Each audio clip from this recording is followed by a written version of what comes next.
Hello everyone, welcome back to my channel. I completed my masters in the year 2019 around June or July. I don't exactly remember the time when the result came out. I think it was the beginning of July in 2019, and I started working as a guest lecturer in Khidirpur College from August 2019 itself. So ever since 2019's August, I have been employed at several places, beginning with Khizirpur College, then School of Open Learning at the University of Delhi, then Techno India University, then JD Birla Institute, and then finally the Center for Distance and Online Education, Rabindra Bharati University.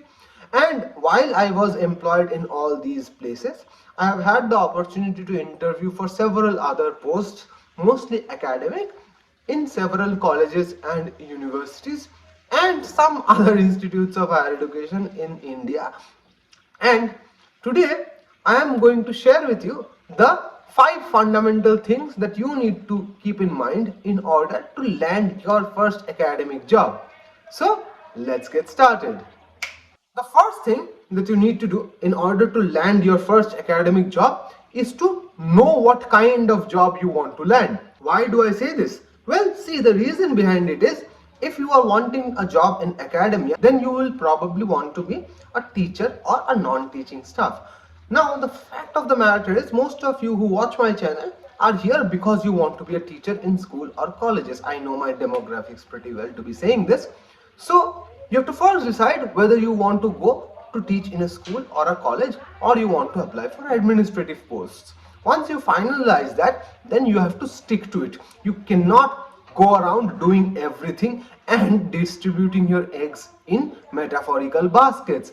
Well, I know there is an English idiom saying that don't put all your eggs in one basket, but here you need to do that, because in order for you to elevate your standards, you need to focus your energy into any one thing and then stick to it throughout. If you do not stick to it, what will happen is you will apply here and there for this post, that post, and as a result you won't have any kind of consistency.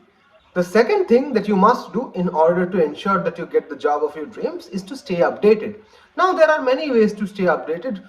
First of all is that you have to create a LinkedIn profile. This is absolutely non-negotiable. Those of you who are still working on your LinkedIn profile or have not made a full-scale profile yet, please watch my video on how to create a LinkedIn profile and whether that is necessary or not. I'll put the link somewhere upwards so that you can watch that video. But once you create LinkedIn profile, then you must also work on personal branding. I know all of these sound like I am trying to promote my previous videos. I'll give you a secret, it kind of is. But anyway, what I'm trying to tell you here is that once you create a LinkedIn profile, then you have to work on your personal branding so that everyone knows who you are. When you walk into a room to give an interview, the ones who are taking the interview, or more importantly, the ones who are there to give that interview along with you, they know that you have arrived and then they take you seriously. This boosts your confidence and also allows the interviewers to take you more seriously than they would take the other candidates. If they know you are a very good candidate, you are a very serious and potential candidate, you have what it takes to crack that job, then they will take you more seriously than they will take most other candidates. You have to remember that all interviews are actually a process of elimination. It's not a process of selection anymore, because there are innumerable applicants for 1 or 2 posts, as most of you already know. In addition to doing all of this, you can also subscribe to my newsletter on www.aritrabasu.com/newsletter and go to the footer, put down your name and your email address, and you will get a weekly update every Sunday in the morning, hopefully, where I'll inform you everything important that is going to happen in academy in the upcoming weeks, so that you don't miss out on any important updates, be it applying for a PhD, be it applying for a job, appearing for NET, be it appearing for the RET exams for the Central University's PhD, or be it applying for a research assistantship, be it applying for a seminar where there is a travel bursary. All these details are given in the newsletter section of my website. You can check out all the previous newsletters in the archive section of that page which I just mentioned, so that you know what kind of work I do. And it's till this date it's free. I don't know how long I'll be able to keep it free, but anyway, till date it's free. So please subscribe to it so that you can stay updated and you don't miss out on any update which comes your way, so that you can seize the opportunity when it comes. The third thing is to improve your skills for that particular job that you want. Let's say you want the job of an assistant professor at a particular college or university. I'm taking up this example because it's close to my heart. It's something I've done, it's something I'm currently doing, and it's something which most of the students or friends or colleagues or juniors who are watching this channel, most of you want to do this. So that's why I'm taking up this example. You have to improve your skills. What kind of skills are required in order for you to become a good assistant professor? You would think that I would require myself to be great at teaching. Of course, that is undoubtedly the case. But in addition to that, you also need to be pretty good with computers. You need to know how to use Google Docs, you need to know how to use Google Sheets, you need to know how to use Canva. You probably also need to know a little bit of DTP.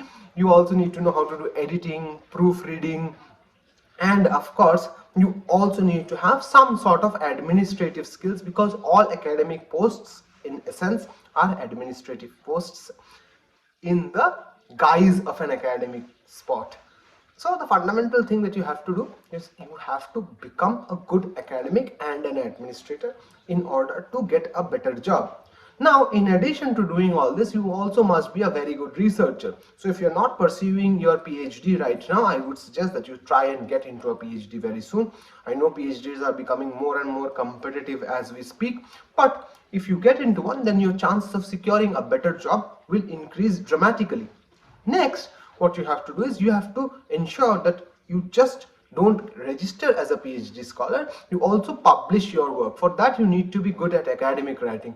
If you don't know what academic writing is, there are many videos on my channel about academic writing, and my next course on academic writing is starting from the month of April 2024, where I'll teach you everything starting from the scratch of how to write an abstract, how to select your keywords, which CFPs to apply for, how to look for CFPs, how you will structure your paper, how to make the flowchart of a particular paper. I also did a guest lecture for Association of Bengali Professionals where I discussed this in brief detail for an hour or so. I'll put the link somewhere upwards where you can go ahead and check out what I had said. All that will be discussed over a period of 16 days where I'll teach you. It's a hand-on training course. I'll teach you how to write your first academic paper if you have not written one, and I will also provide personalized feedback to you on your paper so that you can improve on it and you can submit it to a place where it will get accepted. The fourth thing that you have to do is you have to be consistent, persistent, and you have to have a never give up attitude. If you are consistent and persistent in your efforts, then no one can stop you. I remember telling this to many of my friends, juniors, students, and many others that in the year 2021, when I was a little sad because I was not getting any jobs after I finished my gig at JD Builder, which was a contract for 6 months, I had applied to more than 100 colleges and universities all across the country, and after that I only got a job at Rabindra Bharati University. So what you have to do is you have to consistently keep on applying. You have to make a list of all the colleges in Kolkata or all the colleges in your city or in your state where they could possibly have a recruitment vacancy open, or all the private colleges where they always take up forced applications. It's always open. And since the College Service Commission has just concluded for English, I am pretty sure there are many colleges in Kolkata who had a vacancy but whose vacancies did not get fulfilled. So you have to also try and email these government affiliated or government aided colleges just to see if there is an opportunity. What's the worst that could happen to you? You could get a no reply or a dead end reply. That's the worst that could happen to you, right? So keep being persistent, try applying everywhere, talk to your seniors, talk to your teachers, keep your eyes and ears open for what's happening, and of course don't forget that the social media presence is absolutely mandatory in my opinion, because if you're not there on social media, then it means that you are not showing off your work, and in this present day and age, showing off your work is absolutely mandatory in my opinion, because in that way you will not only get credit for the work that you are doing, but you will also get the opportunity to do other work like the